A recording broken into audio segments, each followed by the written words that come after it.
I now would like to ask Malcolm's family to share some stories, jokes, tales, memories with us, and perhaps we should start with Ros. It's not a joke, it's just a... Come up, Ros.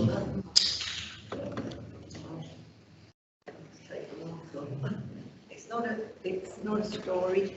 It's not a story, it's just a little verse that I really liked, that I found, so I just want to read it to you. Do not stand at my grave and weep.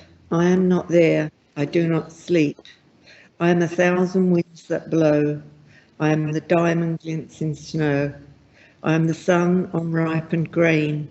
I am the gentle autumn rain. When you awaken in the morning's hush, I am the swift uplifting rush of quiet birds in circled flight. I am the soft stars that shine at night. Do not stand at my grave and cry. I am not there. I did not die.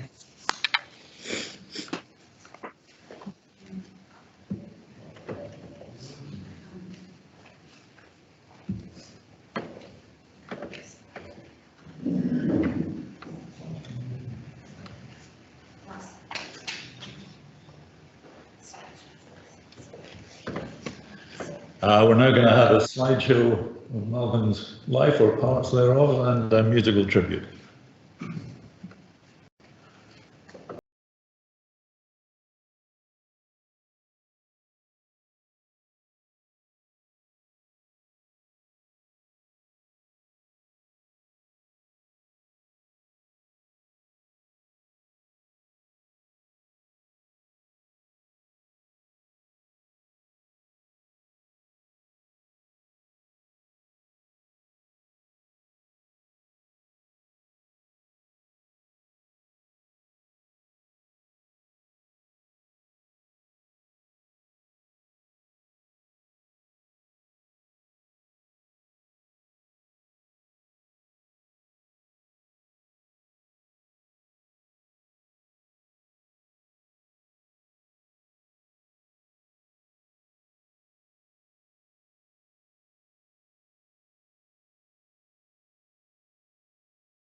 Malcolm's son, Ross, would like to say a few words.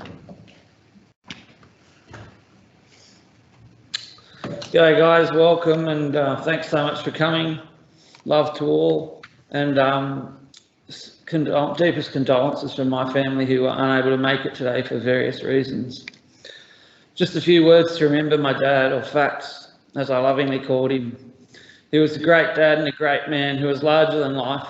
He made people happy with his sense of humour and love for life and people. I don't need to go on about that, as everyone here knows that. So I'm just going to tell a short history and a few stories about him to remember the positive memories. I guess I better clear up the Fats nickname.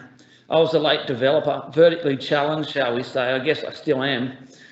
But one day when I was a teenager, probably around 14, 15, I must have given him the shits. He said to me, "No worries, short ass," or something like that. So I said, "All right, then, if that's how it's going to be, I'm going to call you Fats from now on." And I did. It stuck so much that everyone started calling him Fats. I remember the day years later he came to me and he said, "Even all my friends are calling me Fats, you little shit." He was Fats to me, and certainly all of my friends. Became such a loving term, it felt weird calling him Dad anymore. Love you, Fats. In the early years, we lived in Sydney and had a great life. Fats gave me a great childhood, teaching me soccer or football and cricket as a young, which brings me to my first story. One Saturday when I was playing cricket around age 9, and it was my turn to bat, he said to me, "Have you got your box in?" To which I replied, "No, I didn't wear any undies today." Needless to say, he was not impressed and unleashed a tirade about how dangerous it was and not to do that again. Okay, lesson learnt. I never free ball anymore. We used to do lots together, especially on the weekends. If he wasn't taking me to sport, we were going to the fish markets or the hardware store so he could fix things around the house. This often ended up in a tirade, once again, of swearing and maybe more trips to the hardware. This is probably where I learnt, if it's broken, take it to get it fixed or you'll end up paying double. He would always give me a treat, and it was Dad and I. Those were the days. He taught me to ride motorbikes, a major passion of mine. I remember waking up on Christmas to a new Pee-wee 50 and was so excited. Unfortunately, I was too scared to get on the bike, and he had to threaten me. Once again, probably a little swearing tirade, but I got on and I've loved motorbikes ever since. We used to ride together. One day he rode to tennis on his bike and did a big wheelie on the way, showing off. Then a policeman came. I think he got away with that one. Showing off was a passion of his, especially being nude. Don't know what it was with that guy. He just loved being nude. If you got it flaunted, I guess. Back to motorbikes. This passion unfortunately led to my near death at the Central Coast in 2002 when I had a severe accident. Fats had arrived in Sydney and raced up the freeway to be by my side, ignoring every law known to man. He would have done anything for me. Respect, love you, Fats. Then we moved to Dairyville. It was awesome, one of my fondest memories of him. City slickers in the country, and of course Fats knew it all. We had to de-tick the cattle, me and him. I'm 10 or 11. We get them in the yard successfully, but couldn't work out how to get them in the race or the crush. So Fats, in his wisdom, another swearing tirade, said, "Sod this," and with the pressure sprayer attached to the back of the tractor, just hosed down the whole herd, probably getting it in their eyes and everything. A funny day. As you're probably becoming aware, when he was angry, there was generally a swearing tirade. Another thing he used to do when he was angry was drive fast, which leads me to another funny story. One day I was in year 10, I had done something really bad at school and was in serious trouble. I was meant to be having a friend over that night, and I decided even after the trouble the friend could still come. Well, this was a big mistake. Fats met us at the end of the driveway and just said, "Get in." And guess what? Probably another swearing tirade. He said, "We're dropping off said mate home right now," and proceeded to drive like he was in a Grand Prix from Dairyville to Cranbourne in a white XD Ford panel van. My mate was scared for his life, I reckon. Me and him still laugh about that to this day. Oh, there was the time we were short a player for indoor cricket in Sydney when Fats would have been about like 55, 60 almost. I asked him to play for old time's sake, and he took this screamer of a catch at Silly Point. We all laughed. No one has forgotten that either. I could go on and on about my love for him and the stories that shaped our relationship, but I'll leave that for another time. We were great mates. We used to have a beer together or a smoke and a laugh. We cried. He would always stick up for me or give me good advice, using lines such as, "It's all part of life's rich tapestry," or "As you sow, so shall you reap," or "He who giveth can also taketh away," to name a few. He was a legend, a true hero of mine, and today we have to say goodbye. I'm going to leave you with my favourite joke of all time.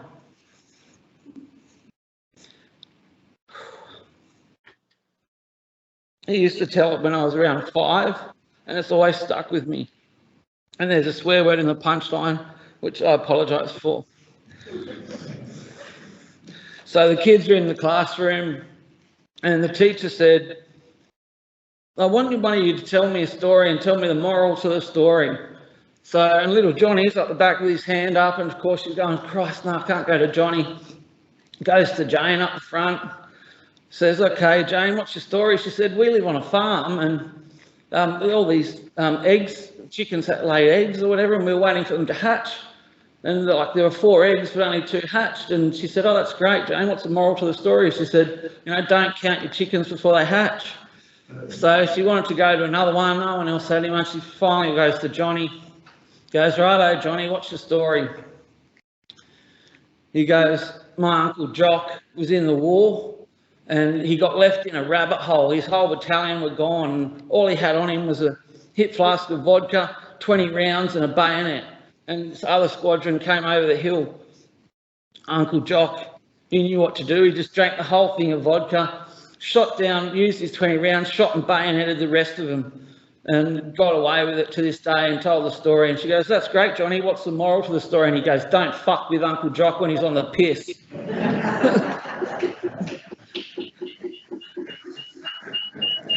Anyway, I remember that from when I was 5, from Wesley, and still tell it. Love your facts. Hope you're flying high up there. We'll have a beer for you today and forever. Your loving son, Ross.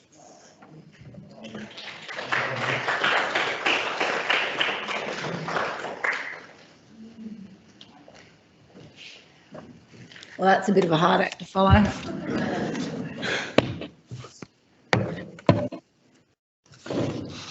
Right. You learn a lot about a loved one when they die. Looking through Dad's phone, his computer, I found many things, as you can imagine, including his autobiography, which I'll read to you now. The Life and Times of Malcolm Miller, as best I can recall. My life began when I was born on the outskirts of the East End of London in June 1947, second son to Thomas and Dora Miller. What their feelings were on the matter, I am unable to say. That's as far as he got. The thing is, my dad was way too busy living his life to write about it. The fact of the matter is, as Dad would have said, he lived such a full and rich life that in this moment I couldn't possibly even begin to summarise it. Believe me, I tried. I asked Julie if what I had written encapsulated Dad, and she said, Al, nothing encapsulates Mal. She's right. He lived life to the fullest. He lived 148 lives in 74. All I can tell you now is that we feel incredibly lucky to have had him in our lives. As kids, we didn't stop. He made our lives full and rich too. He made sure we experienced everything: regular holidays, fancy food, wine, sport, travel. I said that, didn't I? He filled our lives with special people and parties, so many parties, so much music and dancing, and driving over things instead of around them. In the many moments I spent with Dad before he died, he assured me he had nothing left on his bucket list. He told us he was slipping away, floating in the void, that it was peaceful and he felt happy. And he felt very fortunate with his lot in life. And we're so very blessed that he felt that way. What a gift. Dad would have started this spiel with, unaccustomed as I am to public speaking, but going through his keepsakes, he was anything but unaccustomed to public speaking. Dad was a wordsmith, a poet. He liked the spotlight. He was a true performer. He wrote lots of speeches and acted in lots of plays, from school to performing in the Upper Arara melodramas. I've even come across a play that he started to write in the 70s after his overland car trip from England to Australia. His writings, specifically his poems, were prolific and oh, so romantic. The world has definitely lost one of its greatest lovers. Dad had an enormous heart, and we all know how much he loved the girls and making them feel special, especially my mum, who he adored and spoilt rotten.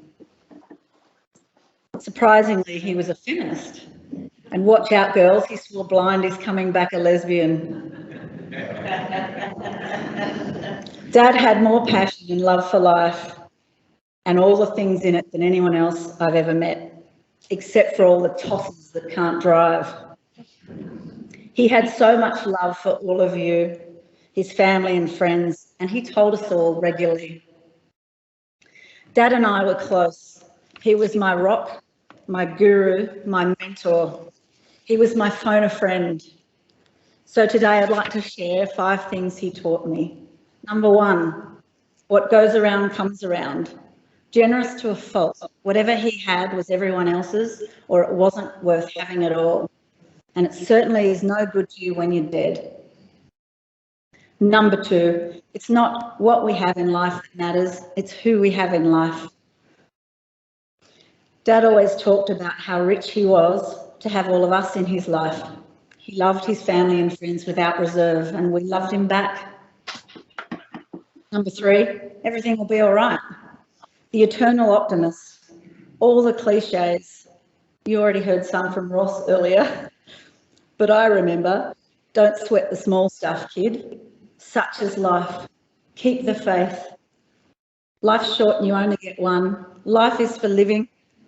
And this morning I remembered one. People used to ask him how he was, and he always replied with, bearing up under the strain. He said them all regularly, and now so do I. Number 4, it's not how people make you feel that matters, it's how you make them feel. Dad was really good at making you feel special, particularly his girls, and especially Mum. This is why he was such a great leader. He was a big softie, he was authentic, vulnerable and human, and for him, leading was about connecting with and empowering people. It's clear to me now that the measure of a man is certainly not what he has, but what he gives. And finally, lesson number 5, you're sitting on a gold mine, kid.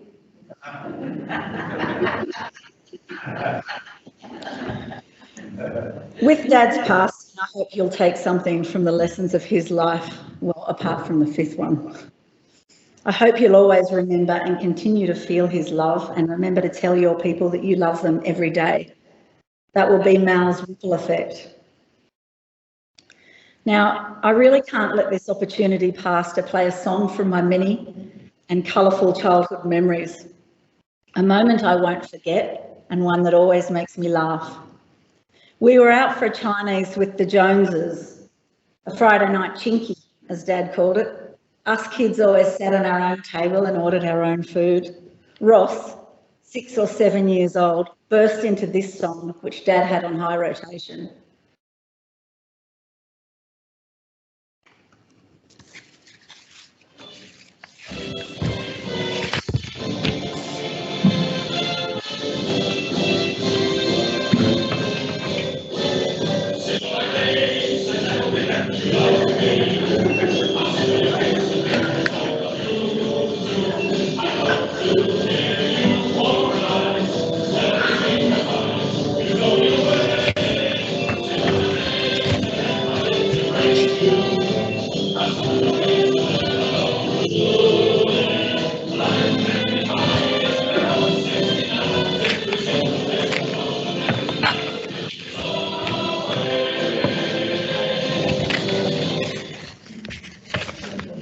Thanks for that, Dad. Before I hand over to Julie, Archie would like to say a few words. Grandad, I love you with all my heart, and your death made it shatter into a gazillion pieces. I loved when we played chess or darts together, and sometimes you gave me the occasional toffee digestive. I want and need you back so much. I love you. Oh, how King Mal.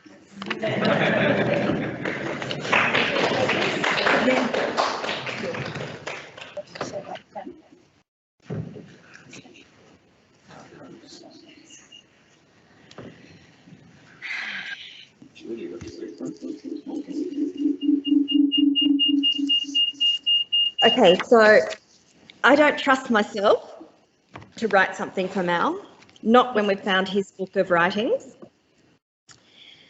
So I'd like to share this piece that he wrote. It's untitled, but I think most of them kind of are. Like the mists roll off the hillside, like a curtain or a blind, open up your inner eyes to the magic that is time. In the twinkling of an eyelash, in the time it takes to smile, just open up your memory and sit and think a while. Through a misty haze you can recall when life held you in its hand. The details now are faded of all the things you planned. All the times that life has hurt you now seem so far away. Mostly pleasant things remind you of some very special day.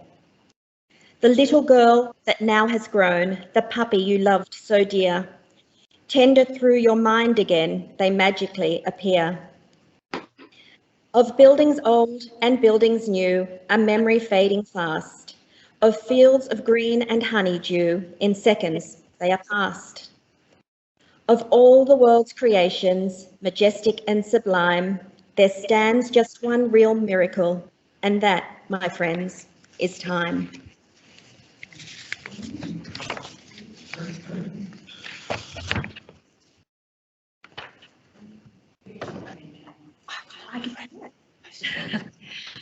So, obviously, there are some people who could not be here, not just from Sydney. There's also, people overseas. And Barry and Jane Tabor have sent this. So it says, Malcolm Miller, legend, mentor, loyal friend, and just a good bloke. An appreciation from Jane and Barry Tabor, Broughton, England. Mal has had a massive impact upon our lives. We most probably would not have met and been married for over 40 years if it were not for him. In 1979, he persuaded the long streak of Pommy P, as he affectionately called me, to move to Australia. His belief in me at the tender age of 22 was incredible. He was my first boss, then became a great and loyal friend to both of us. When I proposed to Jane whilst back in the UK on a business trip, I didn't have enough cash to pay for an engagement ring. So I asked Mal if I could put it onto my business Amex. No sweat, Bubble, was his reply. He constantly ribbed me about marrying way above my station, always referring to the lovely Jane. And what did she see in the long streak of... Perhaps the same could be said for the man himself, having married the gorgeous Roz. He got that bit right. The introduction of email and then FaceTime, etc., meant that we could keep in touch on a regular basis, giving Mal the opportunity to throw more insults my way. Never malicious and always made with his wicked sense of humour. Whenever we were there with Mal, there was much laughter. He shared his philosophies on life and much more. He had an opinion on pretty much everything. He was a very intelligent man, and at times it was difficult to argue with some of his outrageous mutterings. We share a love of football, although I support the arch rivals of West Ham, Tottenham. Just recently, I was able to hold up my iPad in front of our TV and via FaceTime beam the match to his bed at home. Although he was clearly suffering and in much pain, he never really let on and remained upbeat to the end. We will miss him, as we know you all will. Mal was one of life's great characters. Yes, larger than life at times, but he leaves us with so many happy memories. R.I.P., dear friend.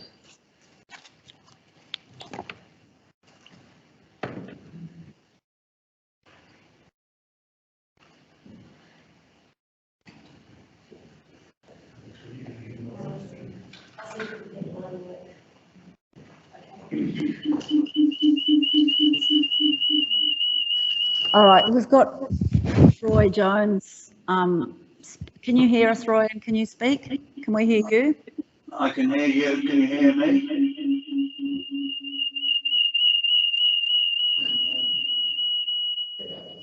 Can you hear me now?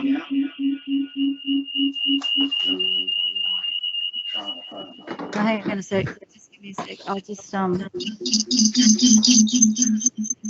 on the speaker on the phone, but just not through the. I have to do it from the computer, I think.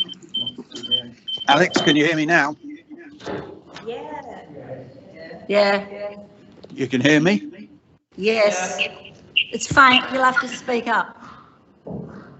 How about now? Can you hear me now? Yep. Okay. Let's go. Malcolm and I met 43 years ago about now, July 1978. I was recently in Australia and I was manufacturing manager at Tormans Paints. And we had this filling machine, a Newman machine, Brian Page. And it was putting more paint on the floor than it was in the cans. So I said to the guys, who's the boss of this company who supplies this machine? They said, Malcolm Miller. So I said, well, get his ass over here. So next day, up turns Jack the lad, the bronze Mercedes, in walks Malcolm Miller. So I tell him, unless he can get this machine working, he can stick it where the sun don't shine. Anyway, he has a few words with his technicians and he says to me, he said, it'll be right in a couple of hours. Why don't we go and get some lunch? And the rest, of course, is history. So that's how we met. Now, I had a prepared speech, but many of the previous speakers have covered a lot of the stuff that I had notes written down about. And of course, if you thought of a few words or phrases to describe Malcolm, the first would be his sense of humour. Now, we've all talked about his sense of humour. Now, he and I shared a British sense of humour. We shared lots of black humour. And I spoke to him on the day before he died, and we laughed and joked and healthy cynicism about politicians and influencers and the other gang of wankers, as he called them. And one of the things that we'd laughed about in the past was that we would never, we would have to live to 150 to shoot our age around the golf course. And he said to me in the last conversation, mate, I don't think I'm going to shoot my age around the golf course. We also had an agreement many years ago, and I don't know whether you can see that. I'm holding a pretty much empty bottle of whiskey. And we had an agreement that the one who outlived the other one would drink a bottle of whiskey and pour it into the grave. But unfortunately, I've drunk the bottle of whiskey. Here's the proof. But I'll have to virtually pour it in the grave later on.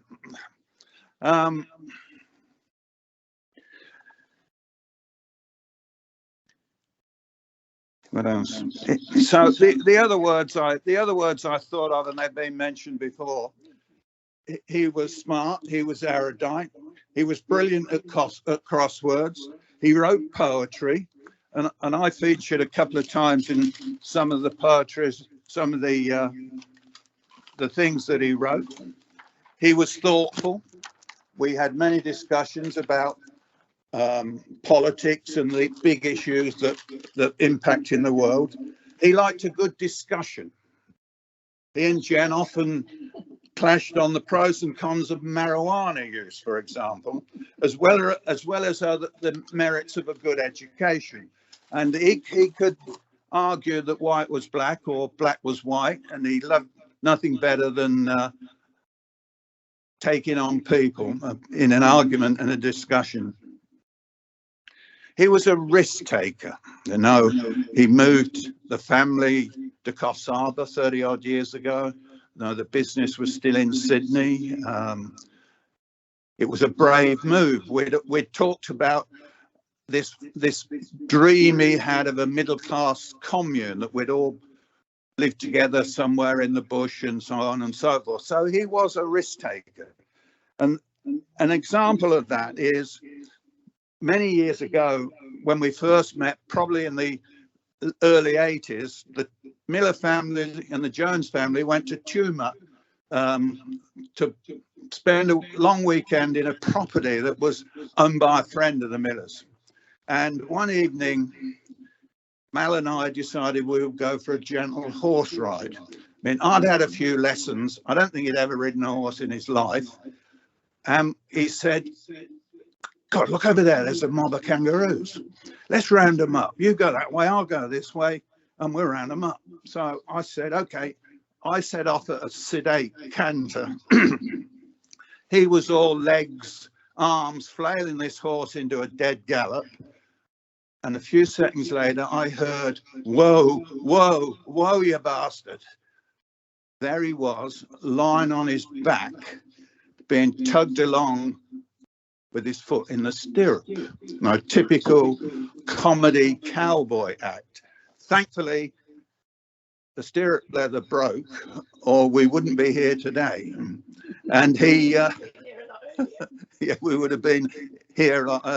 And of course, he had to sheepishly walk back to the homestead and admit what had happened. He was generous. He was competitive. Asked Mike Roberts about playing tennis. He was sometimes aggressive. Sometimes in a discussion, he got a point and he wouldn't let go, but eventually he did. He was generous to a fault, as Alex said. If he had anything, he would share it. If he didn't have anything, he didn't worry too much about what he was missing.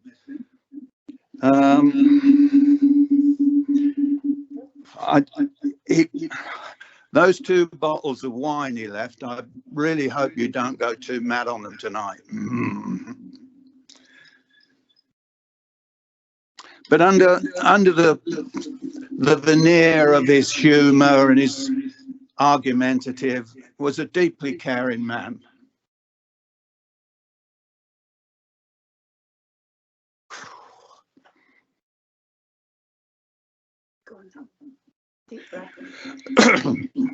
He was, above all, a husband, a father, a grandfather, and a mate. He loved his family to death. The last words he said to me, I love you, mate. I love you too, mate. Rest in peace.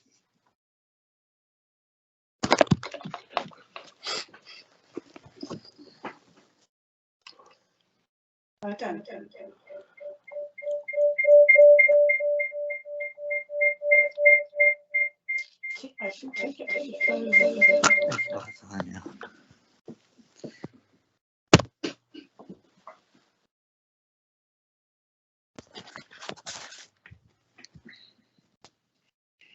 I got rid of it.